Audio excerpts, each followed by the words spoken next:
In episode 27 of the Junior PenTester training series, we are going to continue with our Nmap series of videos for network security. And we're going to be talking about the post-port scanning activities. So the things that you would do after the scan or to enhance your scans. And this is a part of the series that goes along with Nmap. And of course, there is all the videos that are inside of the network security module. So the next couple are going to be protocols and servers, part 2 and 1, as well as the network security challenge. So for this video, we're going to be doing, the introduction, service detection, OS detection and traceroute, Nmap scripting engine, saving your output, and of course the summary, final thoughts, and things like that. And then you will be dismissed for the day. The video, or what am I saying? The room itself. I'm kind of losing my thoughts here. The room that we're going to be using is going to be inside of the TryHackMe platform, and it was developed by Strategos. Now, this is, I think, going to be the official pronunciation of Strategos, because somebody in the community told me that I think it's Strataghost. You know what I mean? Like, it's kind of like a modified version of Strataghost, maybe. I think that's what it is. Maybe. I have no idea. The only way that I'll know for sure is if Strategos actually hits me up and says, this is how you pronounce my username.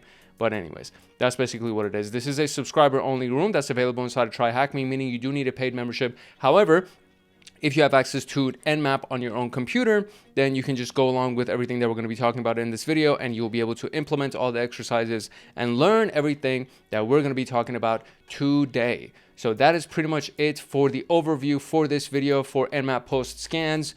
And of course, a quick note from our sponsor, Hackaholics Anonymous, and we will dive deep into the contents. Let's go. If you're serious about your SysAdmin education and want access to me on Discord, consider joining Hackaholics Anonymous. We have 4 tiers: the supporter, agent, guardian, and master. Each tier gets their own Discord server and early access to content. The agent, guardian, and master levels get exclusive content, exclusive downloads, monthly Python automations, live streams with me every single month, plus so much more.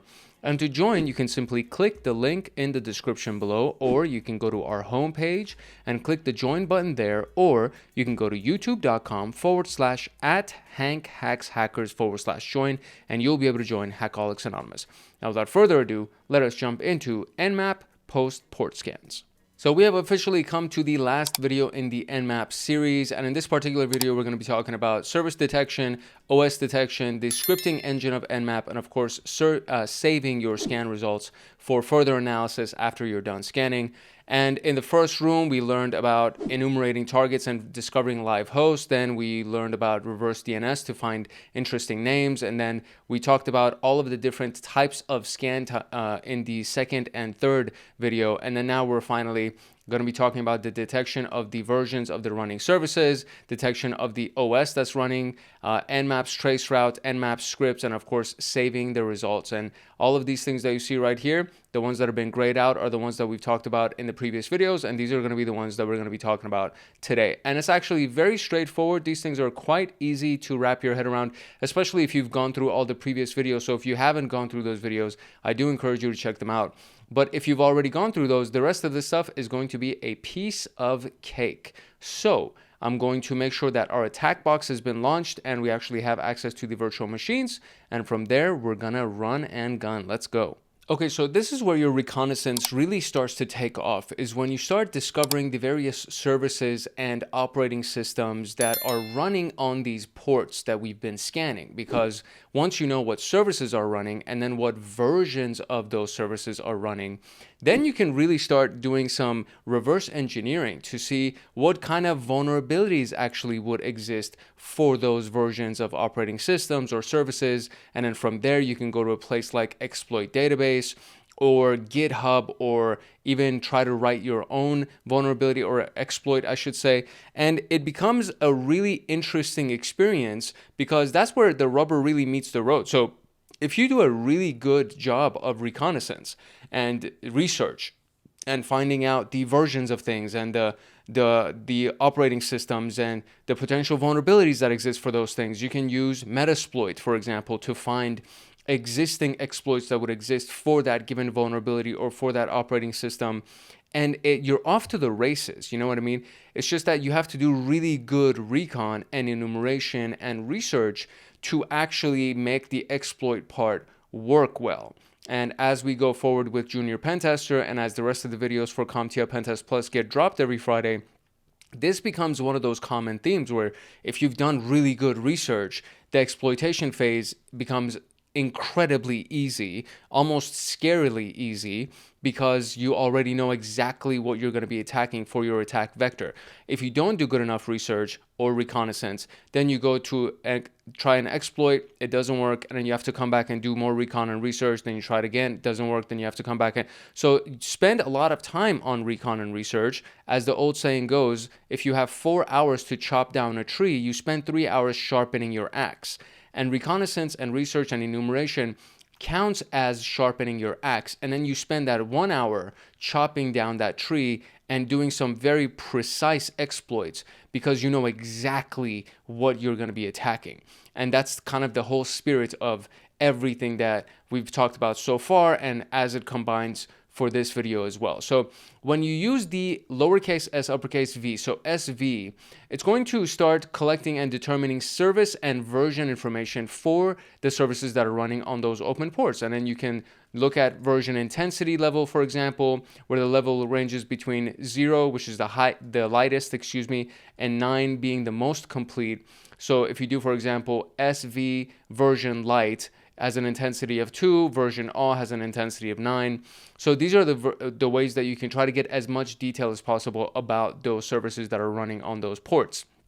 When you use SV, keep in mind that it's going to do the TCP three-way handshake, so the connection, right? It's going to do another version of the connect scan that we did. It's just going to search for more information, and this is a loud type of scan, so keep that in mind. If you're trying to evade being detected on a network scanner or a network monitoring tool, then you want to combine SV with maybe the slowing down of the timing, right? Sending it at a paranoid level or as a careful level, so it doesn't set a bunch of packets at once, and at least it makes it a little bit easier. Or maybe you want to fragment the packets that are being sent. There's a combination of things that you could do that we talked about in the previous videos to try to avoid detection of the firewall or the intrusion detection system, etc. So if you do, for example, the connection establishment is very necessary because you can't discover version without actually establishing a connection. So when you do a stealth scan, which is SS, it's not possible to do SV at the same time because SV requires that full TCP three-way handshake. The stealth scan, for example, if we try to do this, so we're going to do a comparison here. So we have the output that shows the stealth scan with the SV option. Adding the SV option leads to a new column in the output showing the version for each detector. For instance, the case of port 22, instead of 22 TCP OpenSSH, we obtain OpenSSH, and then we have the version of it, Debian, etc., etc. So the SSH protocol is guessed as the service because the TCP port 22 is actually open. Nmap didn't need to connect to port 22 to confirm. However, SV required connecting to this open port to grab the service banner and any version information, for example, Nginx 162. Hence, unlike the service column, the version column is not a guess. So when you see this right here, the service column right here is a guess. It's guessing based on, this is like the default port for SSH, this is the default port for SMTP. It's making those guesses. But the version column that we see right here, this is actually done with that connection being established, and then the headers are being pulled so that it can figure out that this is Dovecot Pop 3D, for example. You know what I mean? So it's a combination of the two. However, again, just keep in mind, anytime that you do this, when you do the SV element of this, it's going to establish a connection. So many Nmap options require root privileges. Unless you're running Nmap as root, you need to use sudo, and we're going to start the actual virtual machine. I already started it, so I think it's ready and up and running to go. Same thing with the attack box. I think it's ready to go. So what we're going to start doing is just doing some version scanning of the target machine that we have here, which is 10.10.186.62. So I'm just going to copy this, and the rest of it I want to type because I really do want to get this in my fingertips and really get a good understanding of how these commands actually go. So I like typing most of them out, and I know that you can copy it and just paste it. I understand all of that, but I just like typing it out. So which service did not have a version detected with version light? So that's another question that we're going to get based on running this scan. So we're going to go ahead and do our split screen here so that we can maximize this view, and then we'll have a full screen version of the attack box and then we can open up the terminal and run that scan. So just as a reminder, let me see what the command is supposed to be. Nmap sv, and then we're going to do version light, and then we're going to do the IP address. So here we go. Let's do this. I'm so excited about this. I love running anything on the command line because it makes me feel like I'm an actual hacker, which I am, by the way. At this point in my career, I feel like I've learned enough to be like a decent pen tester. So Nmap, and we're going to do sv like that, and then version light like that. And see, I also have a mechanical keyboard, so it just makes it really fun to type these things. So there we go. Now it's running, and I think it'll take a little bit of time, or maybe it just might be quick depending on what the response would be. There's also other ways that we can make this a little bit faster for ourselves by maybe shortening the number of scans that it does. So by default, it'll scan the top 1,000 ports. As you can see right here, 992 were closed, meaning that we actually have 8 ports that have shown up here. And one of them is missing the version, which is RPC bind. So that's what we get. Now what it says right here is, what is the detected version of 143? And it's dovecot imap d is what it says. So we're going to type that piece out. Dovecot imap d, and then RPC bind was the one that did not have a version detected. Excellent.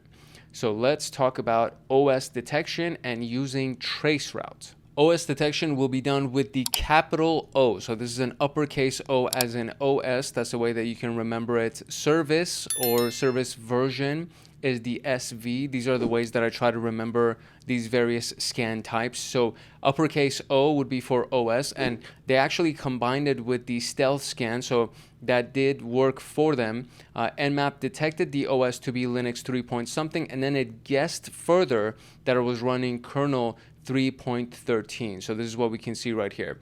So it ran everything, and then we get the versions of this, or actually it's not. Where is it? I think it's towards the bottom. Yeah, there we go. So towards the bottom, we see that it's running Linux 3 point something, and then the OS details Linux 3.13, kernel 3.13 is what it guessed, right?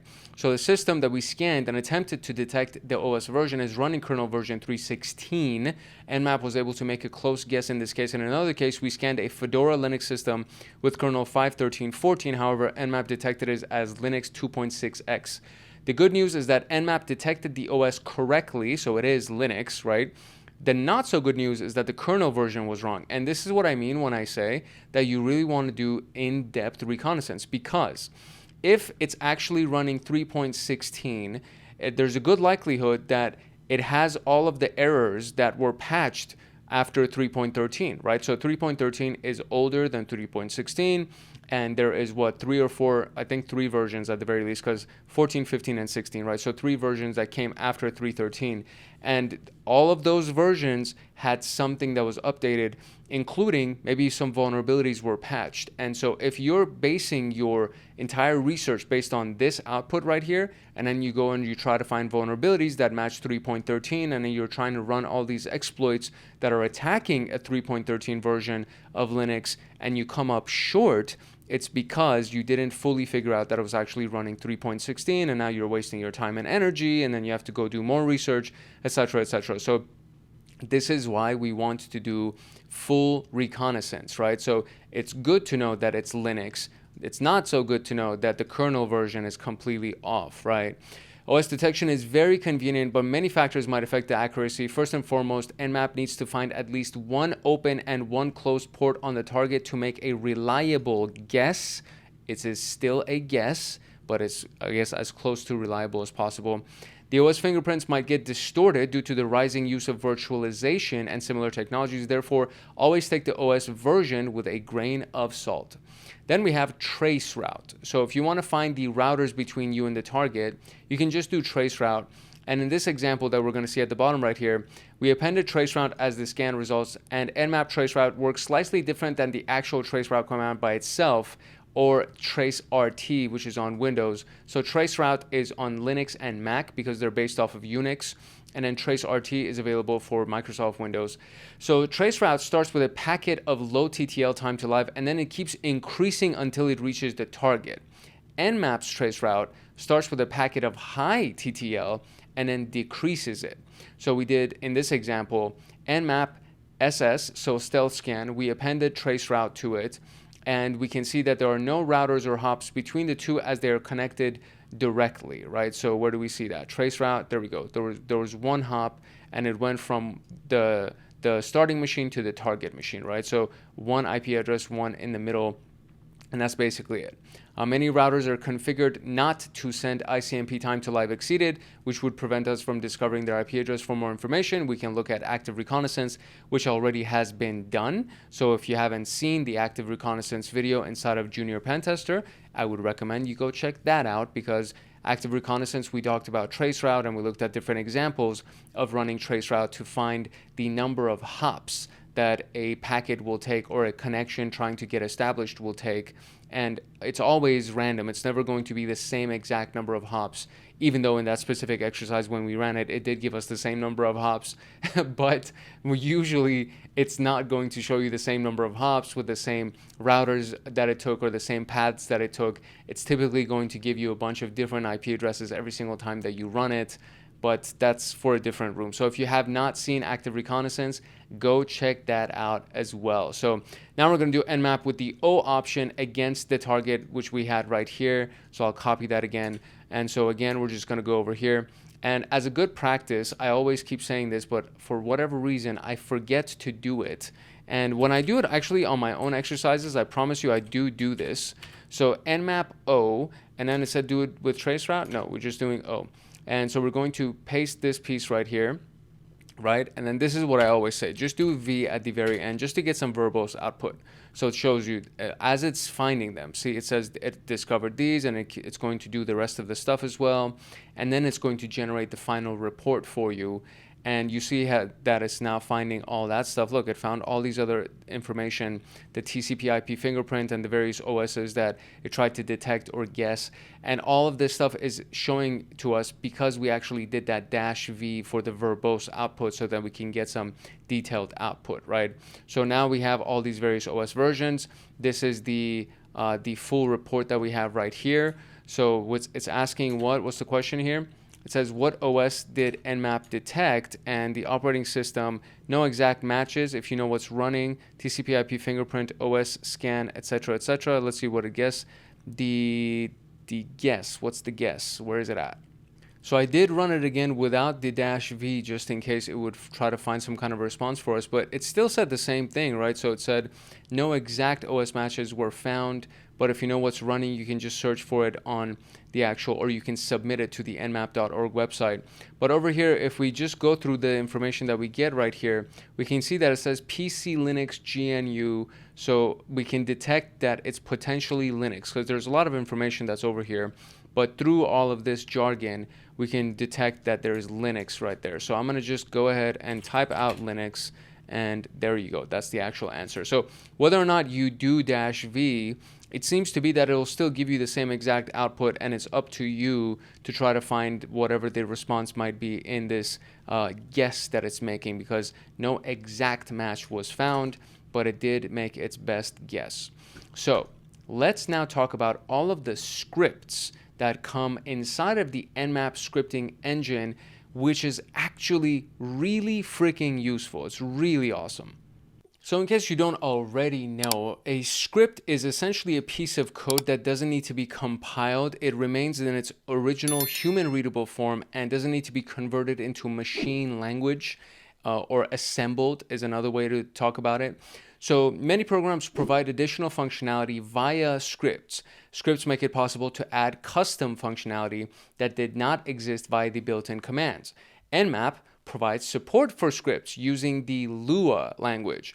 And the Nmap scripting engine is a Lua interpreter that allows Nmap to execute Nmap scripts written in Lua. We don't need to know Lua to actually make use of these scripts. We just need to know how to refer to the Nmap scripts that actually exist.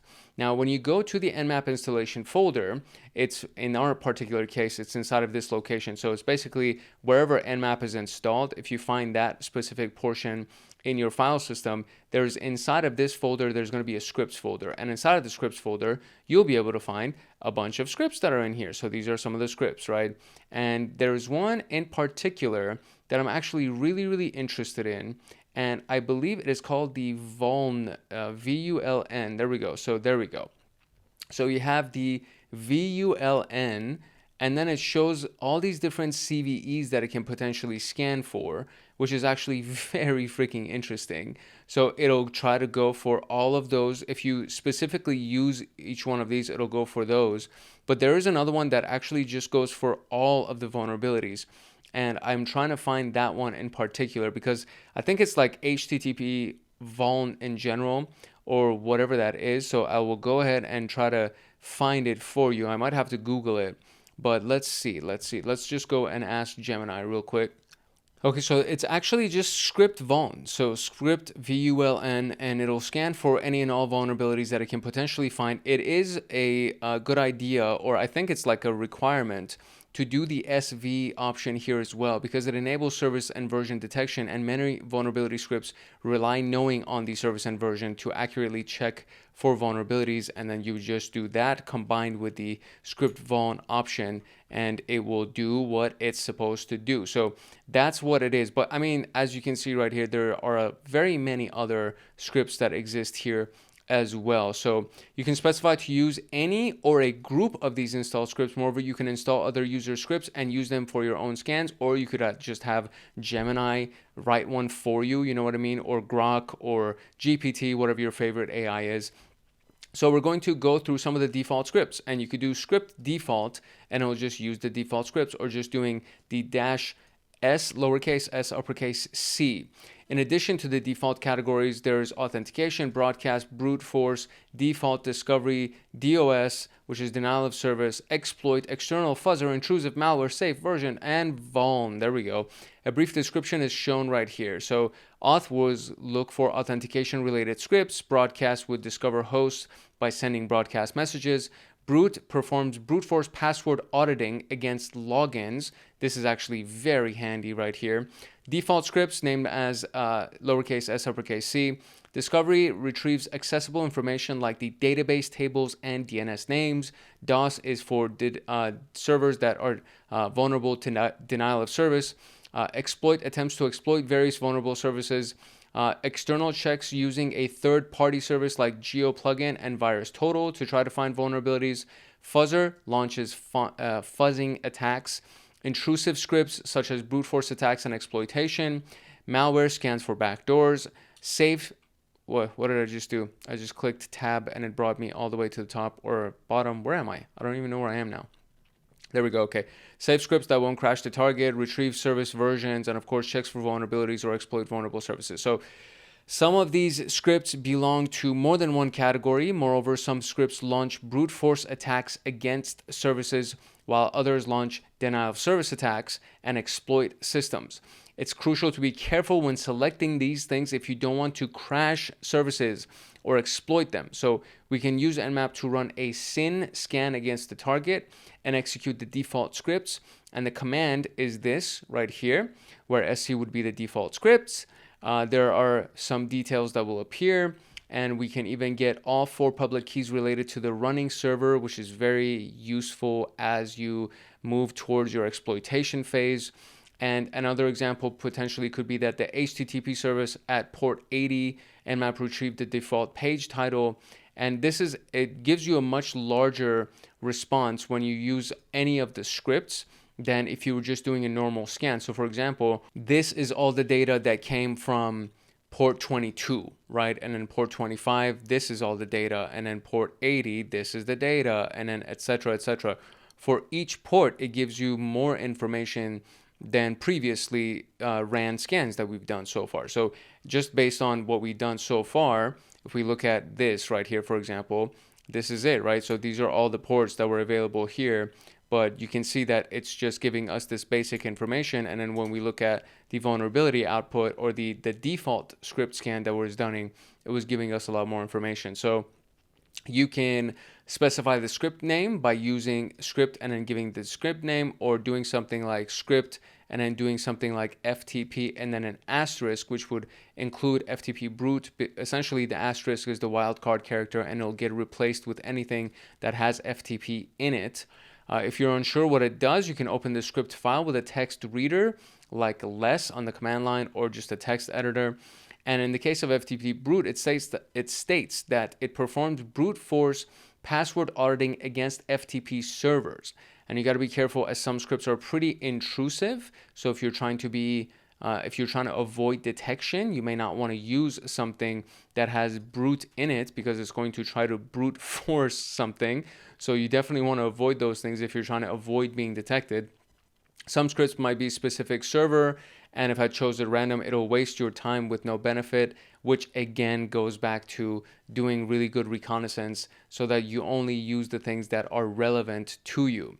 So if we do HTTP date, it would retrieve the server date and time, and it's confirmed in the description, right? So it gets the date from HTTP-like services. Also, it prints how much time or how much the date differs from the local time. So we would do this as the full script or the full command to run the HTTP date script. And so we would run it, and then it says HTTP date, Friday, yada, yada, yada, 0 seconds from local time. So it's assuming that it's basically running on the same time that this person was when they were running it. So you might expand the functionality beyond the official script, and you can write your own script or download scripts from GitHub, for example. Downloading and using an Nmap script from the internet holds a certain level of risk because it could potentially be embedded with malware. So if you're going to do this, then paste it inside of Gemini or Grok or GPT and be like, hey, is there any malware in this? Is there anything inside of this script that I need to worry about so that, you know, it doesn't mess up my network or my computer or anything like that? So let's see what the question is. It says, knowing that the scripts are saved in Nmap scripts, what does the script HTTP robots check for?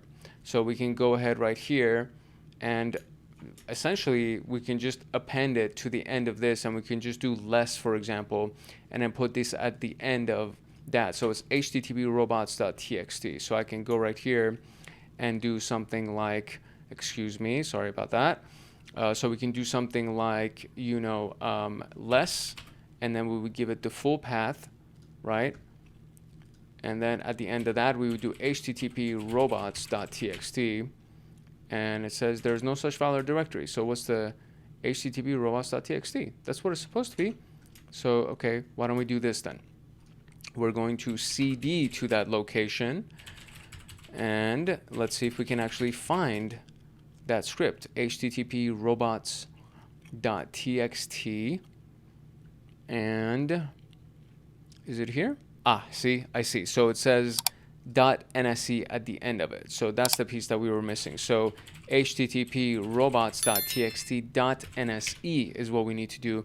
And there it is. Now it tells us what it potentially can do. So it checks for disallowed entries in the robots.txt on a web server. And that, I think, is the description that we're really interested in. Oh, if I scroll up, it won't work. So what if I click up? Click up doesn't work either. So, okay, so sorry about that. I know that noise when in the recording is a little bit more annoying than it is. So it checks for disallowed entries. So it checks for disallowed entries. Can you figure out the name for the script that checks for the remote code execution vulnerability, this piece right here? So we already can do that. So I'm going to escape out of this, right? Can I escape out of that, or Control C? How do I escape out of this? That's so annoying. Okay, quit. So Q for quit. That's the one that you would do to escape out of that. Now, we're looking for the CVE 2015-1635. So that's the piece that we're looking for. Now, what I can do is this. I can do ls and then grep it to, what is it? CVE, right? CVE 2015-1635. So we'll do it like this. CVE 2015-1635. And okay, maybe that's not it. Okay, I had to try a few different tactics. So grep by itself obviously doesn't work. I forgot my own teachings with Linux, so I feel a little bit ashamed of that. But it took me a few different tries to try to figure out what I was trying to do here. So all of these things are in lowercase. So when you do grep without applying a case insensitivity, then it'll search for the actual capitalized version or whatever it is. It'll try to search for it literally. So when you do ls LA, and then you grep for something. If you want it to be in caps lock, or if you don't know if it's in caps lock, you can do case insensitive by doing -I. And then the other element of it is making sure that you have the preceding and succeeding asterisks to account for anything that might come before or after your key phrase. So in this particular case, there we go. So we have it. So it's HTTP vuln 2015 yada yada yada. That's the piece that we are looking for. So we should just paste that, and that's the answer. Excellent. Okay. So now we're going to go through this after you ensure that you've terminated the VM from the task 2. So is there another one that's over here? I guess there's another virtual machine that's inside of this one, huh? So after we've terminated that, we need to go ahead. Yeah, there's another machine here. So I'm going to terminate this one. I'm going to launch the new one that's inside of this specific task. And then we're going to run this scan at the bottom right here, which is the default script scan. So when we run it, it says you'll notice that there's a service listening on port 53. What is the full version value of that service? So I'm going to wait for the machine to launch, and then we'll go ahead and run it. All right, cool. Now we have the IP address assigned to us. So we're going to go ahead and copy this piece, and we're going to do a default scan, right? So let's go ahead and see what we can do here. I'm just going to stay in the current folder that I'm in. I'm just going to clear the screen just to make it a little bit easier for us. So we're going to do Nmap, and we'll do SV and SC, and then we're going to paste the response here, and let's see what we can learn about this IP address. And the question specifically that we're answering here is there's a service listening on port 53, which is the DNS port. So what's the full version of the DNS port, which would be responding to us? Now, interestingly enough, I only get port 111 open, so that's interesting. So let's do SC just by itself, and let's see what that does here. Maybe I shouldn't have done SV. Okay, and it's still only giving me this one port. So now what we're going to do is we're going to give it the specific port of 53, and then we're going to do SC and give it the IP address. Let's see if it gets anything for port 53. So this is what's really interesting, right? So when I ran it just by itself, it only showed me port 111 being open. And then when I ran it specifically against port 53, it pulled some information about port 53. And so the bind version is right here. And this, I believe, is what they're looking for us. It's so weird that it didn't show that when we just ran the default scan by itself. So there we go. That should be the answer right there. Based on the description, the script SSH2 enum algos reports the number of algorithms for encryption, compression, and etc. that the target SSH2 server offers. What is the name of the server host key algorithm that relies on SHA-512 and is supported by this? The name of the server host key algorithm. So let's go ahead and run it on, what is it? It's on port 22, so it would be SSH2, I would assume. So now we're going to do the same thing here. I'm just going to do the port 22 scan, and we'll do this. And actually, so maybe not even that. I think we should be doing SSH enum algos. So that's what we should be doing. So instead of doing the default, we're going to do the script. So actually, I'm going to do -- script, and then that equals to equals to SSH enum algos. Let's see if that's what it is. And fail to initiate. Let's see. I think my syntax is incorrect. Or SSH2 enum algos. My syntax was incorrect. It needs to be, yeah, script and then like that. So we'll try it again. And it needs to be SSH2 enum algos. So one more time. Nmap. This is the one right here. Script. And then we'll do SSH2 enum algos in quotes, and then we'll give it the I didn't give it the I didn't give it the IP address. That's probably why it didn't work last time. So 10.10.164.134, and there we go. Boom, look at that. A good amount of information. Now we're looking for the response to which one? SHA-512, the algorithm that runs SHA-512 and is supported by that. So if I come here, it's RSA SHA-512. I think that might be the one. So we'll just copy that for now. Let's see if there's anything else that has to do with SHA-512. The algo server host key algorithm, I think that's the one that we're looking for. And there's nothing else that would be relevant to that. So we'll paste that. Is that the answer? That is indeed the answer. And so we have another one now that there's going to have its own virtual machine. So we're going to terminate the old one and we're going to launch the new one, and we're going to read through this. And by the time that we're done reading it, the new machine should be up and running, and then we can just run the scan. So let's talk about saving the output. So whenever we run a scan, it's only reasonable to save the results in a file. And there are a few different ways that you can do this. And one of my recommendations always is to append the results to a scan file instead of overwriting them, or instead of creating multiple files. That way you can have one comprehensive file and save a bunch of different outputs for the same target, right? So this is assuming that you're running it against one target. If you're running it against multiple targets, then in that case, you would want to save them in separate files.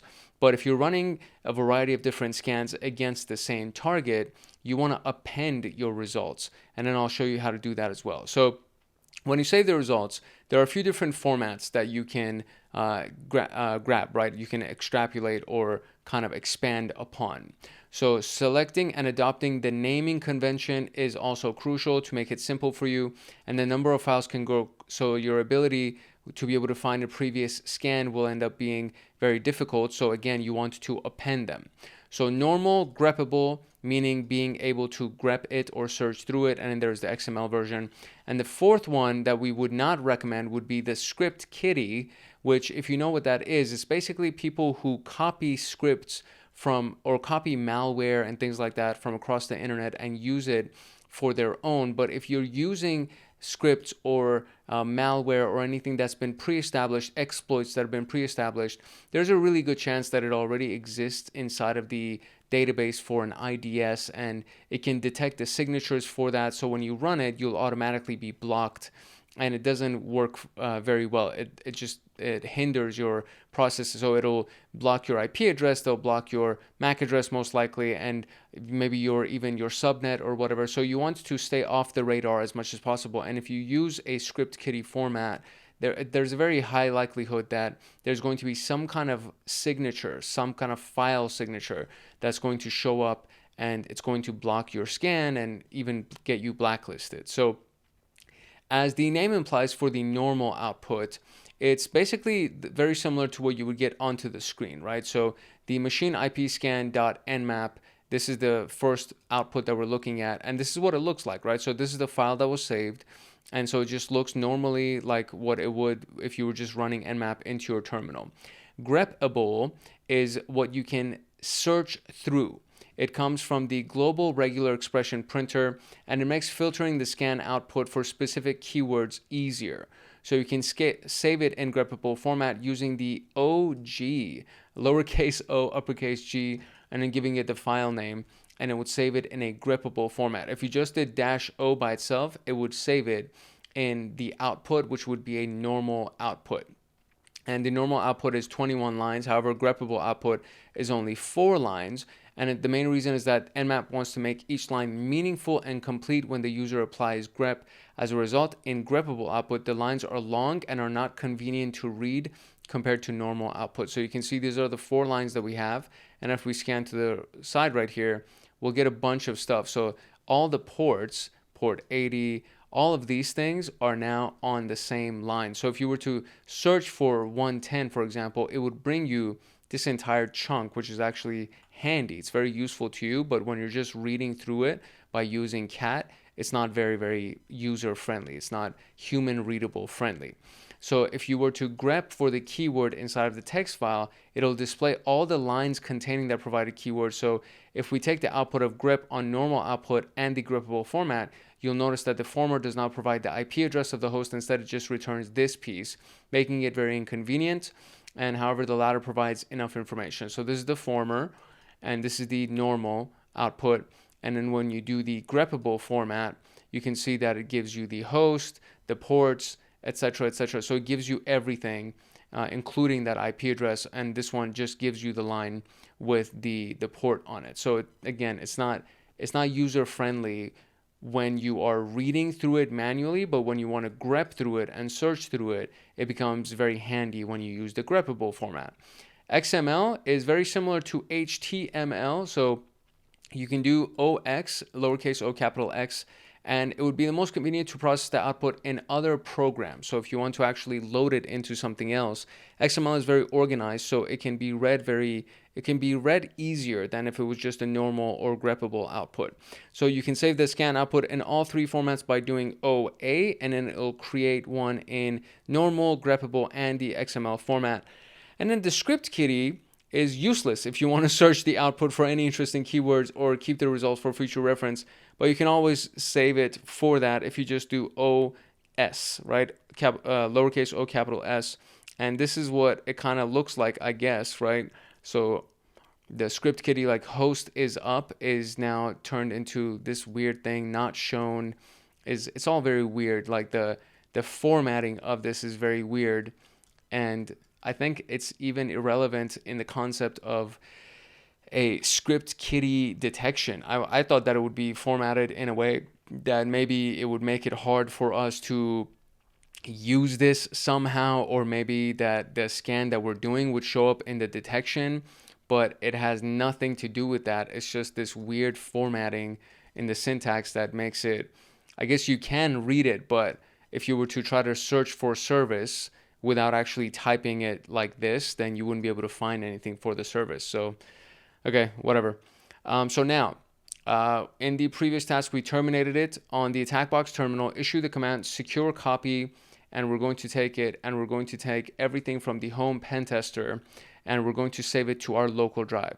And we're going to download the Nmap reports in normal and greppable formats from the target machine.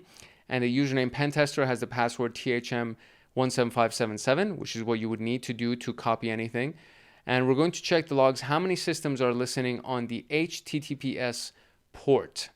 So this is going to be an interesting little exercise here. So first and foremost, we're just going to save this. So I'm just going to copy this right here just to make our lives a little bit easier. And I know I'm contradicting what I said previously, and I want to come out of where I am right now. So I'm going to go to the root, and then from roots we're going to go to, actually we're going to go to this location because that's our root user's location, and then we'll go to the desktop, and in the desktop is where we'll save it. So we're going to do this piece right here, enter, and yes is fine, and THM, what was it? THM17577. THM17577. There you go. And there you go. So it's saved these for us. Okay, great. So now check the logs. How many systems are listening on HTTPS? So we're going to do this. We're going to do cat, and we're going to do the greppable format. So I'll do scan 172.17 network, and then Nmap, if I can spell right, and we're going to scan for HTTPS, and nothing came out of that. So I'll do the same thing, and I'll do case insensitive and scan for that. There we go. So what do we have? We have host 1 right here has HTTPS, host 2 has HTTPS, and host 3 has HTTPS. We have the IP addresses, and they all have HTTPS. So I'm going to say 3 would be our answer. Great. What is the IP address of the system listening of port 8089? So we'll do the same exact thing, and now instead of doing that, we'll do 8089. And the IP address, there's only one machine that's actually listening on it, and this is that machine. So we'll copy that and go over here, paste that.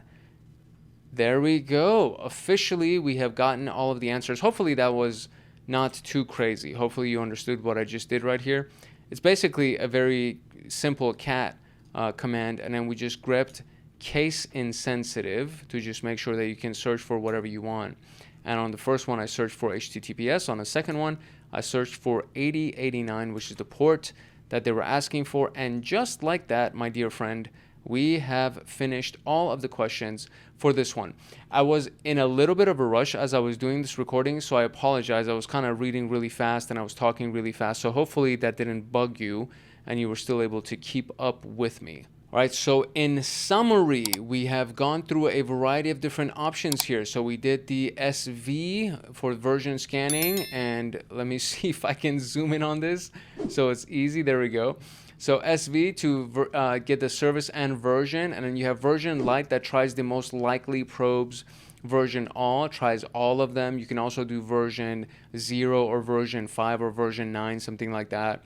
Capital O was detecting of the OS. Traceroute runs the traceroute to the target. Script, and then the name of the script will actually choose the script to run for you, whichever script you assign right here in the placeholder right there. The lowercase s, uppercase c will run the default scripts.